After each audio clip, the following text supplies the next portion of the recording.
Pemirsa, COVID-19 ini belum ada vaksin, tetapi kita tetap bisa melawan penyakit ini. Isolasi diri secara mandiri ini adalah cara yang dianjurkan oleh Badan Kesehatan Dunia untuk mencegah penularan COVID-19.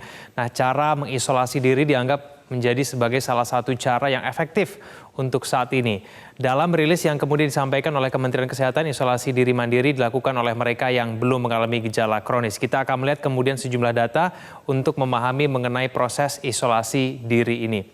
Nah, yang pertama adalah ini mengenai panduan isolasi secara mandiri. Jangka waktunya ada 14 hari. Yang harus diisolasi adalah orang-orang yang memiliki kriteria bagi mereka yang memiliki gejala COVID-19 dengan kategori ringan, demam, batuk, pilek, dan sakit pernafasan.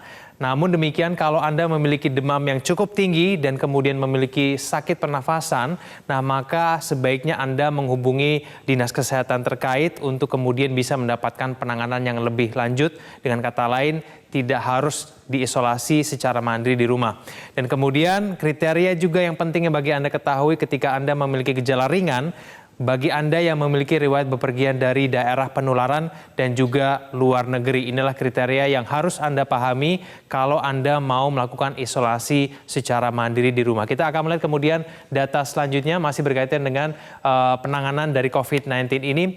Ini juga berkaitan dengan yang bisa dilakukan pada saat isolasi. Yang pertama adalah tinggal di kamar yang terpisah dari anggota keluarga. Seminimal mungkin Anda melakukan kontak dengan anggota keluarga Anda ketika Anda berada di rumah yang sama.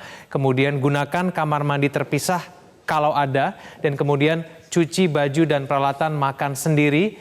Dan selalu memakai masker ketika keluar kamar. Bahkan kemudian Anda harus menjaga jarak dengan anggota keluarga Anda yang masih berada di rumah yang sama.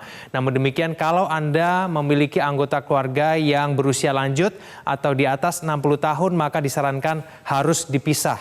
Yang berusia lanjut tidak boleh berada dalam satu rumah yang sama dengan pasien yang melakukan isolasi mandiri. Kita lihat data selanjutnya, pemirsa, masih berkaitan dengan penanganan COVID-19 yang dilakukan pada saat isolasi mandiri.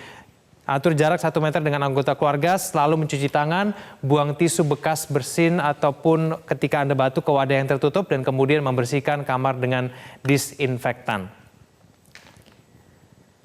Kemudian ada lagi pemirsa yang juga patut kita ketahui masih berkaitan dengan proses isolasi mandiri dan juga penanganan COVID-19. Nah, ini adalah yang tidak boleh dilakukan ya.